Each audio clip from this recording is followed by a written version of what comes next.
ሰላም እንዴት ናችሁ? የነጅሆም ኩኪንግ ቤተሰቦች ኖላዊ ተከታታይ ድራማ 117ን ይዤላችሁ መጥቻለሁ። ላይክ፣ ሸር፣ ሰብስክራይብ በማድረግ እስከ መጨረሻው አብረውኝ ቆዩ። ዛሬ እንግዲህ ወይዘሮ ባዩሽ መሞታቸውን ወይዘሮ ሜላት ስትሰማ በጣም አዝናለች፣ በጣም ታለቅሳለች። ወይኔ ጓደኛዬ እያለች በጣም ታለቅሳለች። መላው ቤተሰብም ይህንን በሰሙበት ጊዜ በጣም ይደነግጣሉ።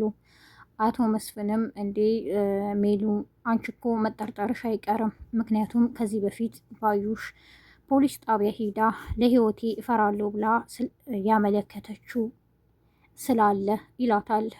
እንዴት ሊሆን ይችላል? ይሄማ ሊሆን አይችልም። እኔን እንዴት ይጠረጥሩኛል? ትላለች።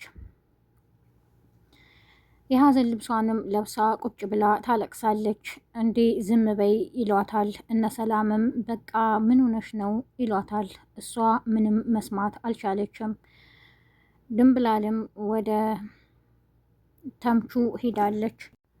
ድንብላልም ወይዘሮ ሜላትን ካጽናናቻት በኋላ እኔም ልወት እትዬ ያ እስር ቤት የገባው ልጅ እንዴት ሆነ በማለት ትጠይቃለች። እስር ቤት ያለው ልጅ ማለት ስለሱ ጉዳይስ ምን ይመለከትሻል? በማለትም ትጠይቃታለች። አይ እንደው ታሰረ ስላሉ በዛ ነው ትላለች። አይ እሱ እኮ ከወንጀል ነፃ ስለሆነ ተፈቷል፣ ዛሬ ሳይወጣ ይቀራል ትላታለች። እርስዎ ጥሩ ሰው ናቸው እኮ በማለትም ድንብላል በደስታ ትሄዳለች። ስራ ጨርሻለሁ በማለትም ወጥታ ታምቹን ታገኘዋለች። እንዲህ ደህና ነህ ትለዋለች። አዎ ደህና ነኝ፣ በቃ ያው ተፈትቻለሁ ይላታል። ደስ ብሎኛል ትላለች ድንብላል። እንዴ አሰርሽ እኮ ናት ያስፈታችኝ በማለትም ይነግራታል።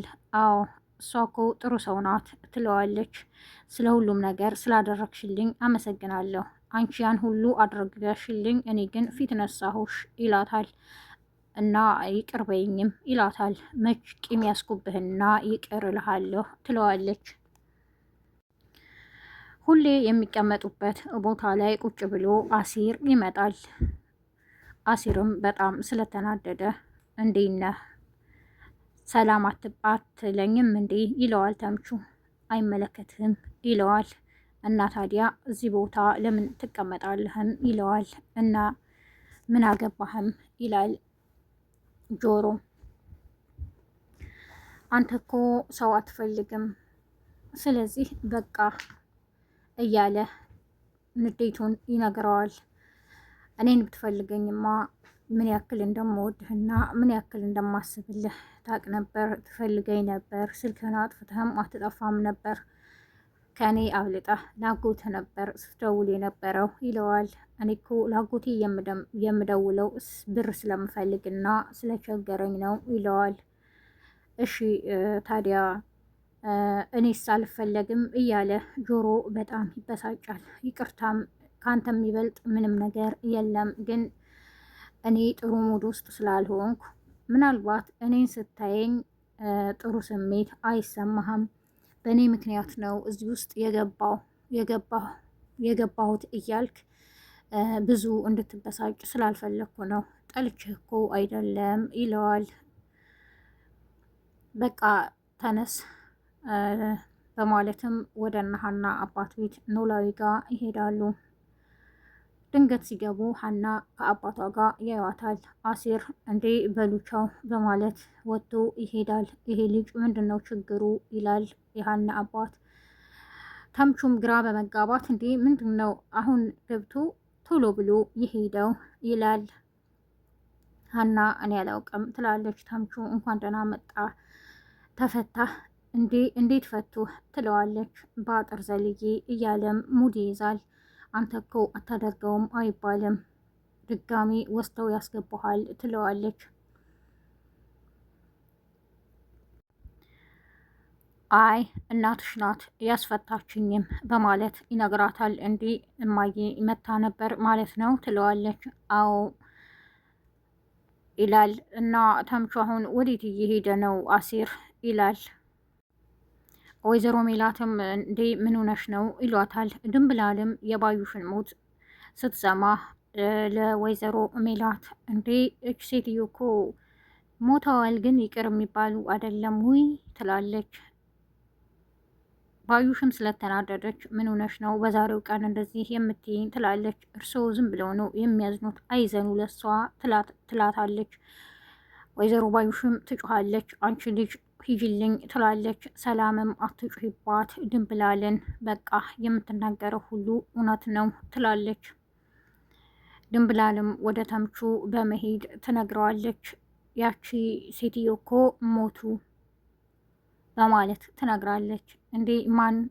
የእርግብ አክስት እንኳን አረፈች፣ አንድ ትልቅ አዛ ተገላገል ይላል። ምን እያልክ ነው ትላለች ድንብላል በመደንገጥ። አይ ወደዚህ ነው ይላታል።